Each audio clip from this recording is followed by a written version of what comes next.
উত্তর চব্বিশ পরগনা জেলার বনগাঁ মহকুমার বাগদা বিধানসভায় আগামী 10ই জুলাই 2024 উপনির্বাচনের দিন ঘোষণা করল জাতীয় নির্বাচন কমিশন। এই কেন্দ্র থেকে বিজেপির হয়ে দাঁড়িয়ে 2021 সালে বিধানসভা নির্বাচনে বিশ্বজিৎ দাস জয়লাভ করেছিলেন। তারপর তিনি 2022 সালে তৃণমূল কংগ্রেসের ফের চলে যান। বর্তমানে বনগাঁ লোকসভা তৃণমূল কংগ্রেসের প্রার্থী হয়ে লড়াই করে বিজেপি প্রার্থী শান্তনু ঠাকুরের কাছে পরাজিত হয়েছেন। আর লোকসভা ভোটে দাঁড়ানোর আগে তিনি বিজেপির বিধায়ক পদ থেকে পদত্যাগ করেন। এবার সেই কারণেই উপনির্বাচন ঘোষণা করলেন নির্বাচন কমিশন। বাগদা বিধানসভার মোট 12টি গ্রাম পঞ্চায়েত রয়েছে। মোট ভোটার 2,77,464। সদ্য সমাপ্ত বনগাঁ লোকসভা কেন্দ্রের ভোটে বিজেপি প্রার্থী শান্তনু ঠাকুর বাগদা বিধানসভা এলাকায় 3,000 ভোটে এগিয়েছিলেন। সেদিকে তাকেই বিজেপি ভোটের নিরিখে অনেকটা এগিয়ে রয়েছে। এখন দেখার বাগদার সাধারণ মানুষ কোন দলের কোন প্রার্থীকে নির্বাচিত করেন।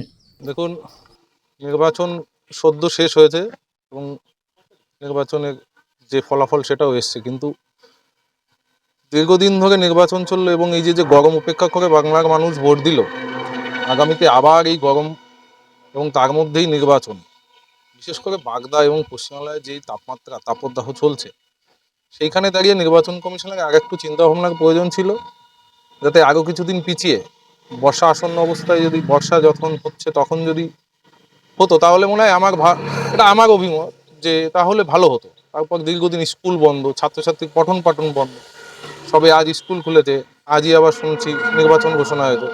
সেদিক থেকে ছাত্রছাত্রীদের অসুবিধা হবে। আমার মনে হয় নির্বাচন কমিশন আর একটু যদি ভাবনা চিন্তা করতো, আর কিছুদিন পেছনে যদি ইলেকশনটা করানো যেত, তাহলে মনে হয় ভালো হতো। অবশ্যই ভোট তো দিতেই হবে, গণতান্ত্রিক দেশ। অবশ্যই এইখানে বিজেপি যদিও এই উপনির্বাচনে একটা ভালো ফলাফল করেছে, কিন্তু আমার মনে হয় তৃণমূল কংগ্রেসের একটা চাপা স্রোত মানুষের রক্তে বয়ে যাচ্ছে এবং সেই কারণে বলতে পারি তৃণমূল কংগ্রেস এই বাগদার উপনির্বাচন হলে জিতবে। কারণ তৃণমূল কংগ্রেস দীর্ঘদিন ধরে দেখছি বাগদায় যথেষ্ট উন্নয়ন করেছে। আর যেহেতু এটা কেন্দ্র সরকারের সেন্ট্রালে ভোট ছিল, অনেকে হয়তো আমাদের এইখানে একটু মোদি হাওয়া বেশি চলেছিল, সেই কারণে একটা প্রভাব চলে যায়। এবং বিশ্বজিৎ দাস যেহেতু দল চেঞ্জ করেছিলেন, মানুষের মনে সেই একটা ক্ষোভের বহিঃপ্রকাশের কারণেই আমাদের এটা হয়তোবা একটা লসের কারণে গেছে। কিন্তু উপনির্বাচনে আশা করি দলের পক্ষে, তৃণমূলের পক্ষেই ভোট মানুষ দেবেন। গৌতম বিশ্বাস।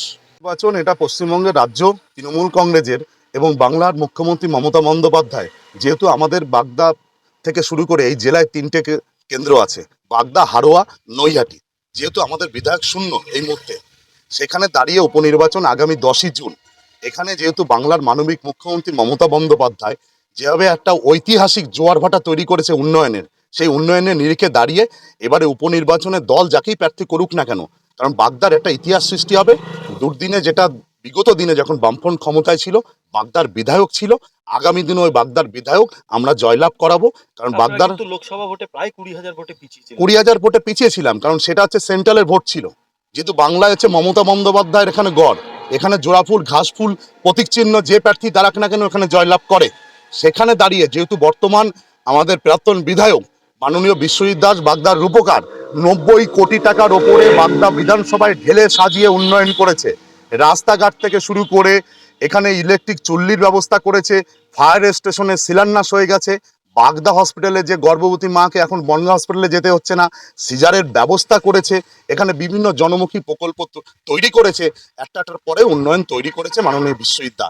সেদিকে তাকিয়ে মমতা বন্দ্যোপাধ্যায় আর আমাদের সৈনিক অভিষেক বন্দ্যোপাধ্যায় যাকেই প্রার্থী করুক না কেন, আমরা এখান থেকে মিনিমাম 40 থেকে 45,000 ভোটে আমরা জয়লাভ করব। জয়ন্ত বিশ্বাস, বাগদা পশ্চিম ব্লক তৃণমূল কংগ্রেসের এসসি-ওবিসি প্রেসিডেন্ট। যে বিধানসভা, সেখানে উপনির্বাচনের ঘোষণা হয়েছে, কি বলবেন? ভালো উপনির্বাচন হবে।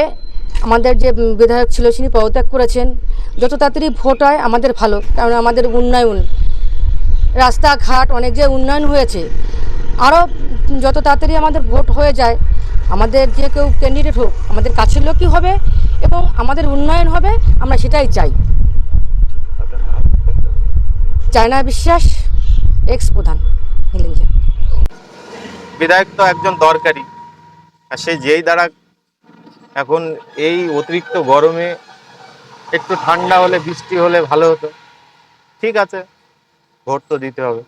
কে জিতবে এবার বাগদা, কি মনে হয়? এখন ওটা কি করে বলবো, আমার ভোট আমি নিজে দেবো। এবার মানুষ উন্নয়নের দিকে যাবে নাকি অন্য দিকে যাবে সেটা তাদের ব্যাপার। আপনার নামটা বলুন। দেবদাস বিশ্বাস, বারাণসীপুর, বাগদা। বাগদায় উপনির্বাচন ঘোষণা হয়ে গেছে, আজ কি বলবেন? দেখুন, বাগদা আপনারা দেখেছেন পরপর 19 থেকে যদি দেখেন, 19-এ আমরা ওখানে জয়ী হয়েছি, লিড পেয়েছিলাম বাগদাতে। 21-এ আমরা ওখানে জিতেছি এবং 24-এ প্রায় 20,000 প্লাস লিড আছে আমাদের। 3টে পঞ্চায়েতে ওই 70 ভোট, কোথাও 150 ভোট, কোথাও 80 ভোট, কিন্তু ওভারঅল আমরা 12টা পঞ্চায়েতে বাগদায় প্রায় 20,000 প্লাসে জিতে আছি। যে যাই বলুক আপনাকে বলছি, এই উপনির্বাচনে ভারতীয় জনতা পার্টির প্রার্থী জিতবে, কারণ বাগদা তপশিলি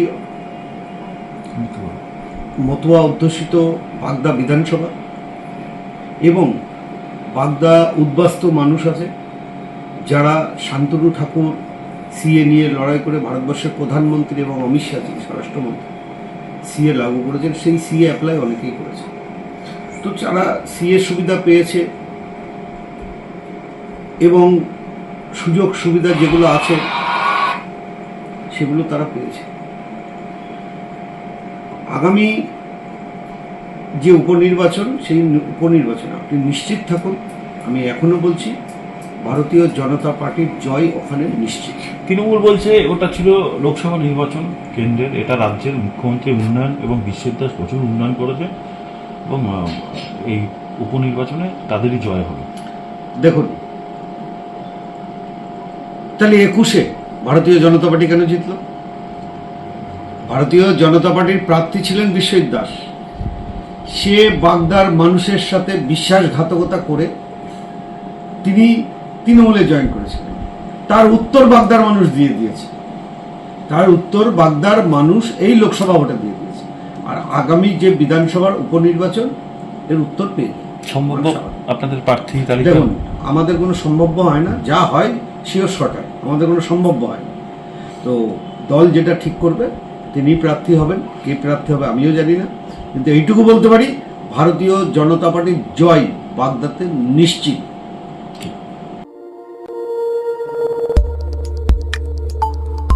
দেখতে থাকুন নিউজ প্রাইম টাইমস, আপনাদের সাথে আপনাদের পাশে।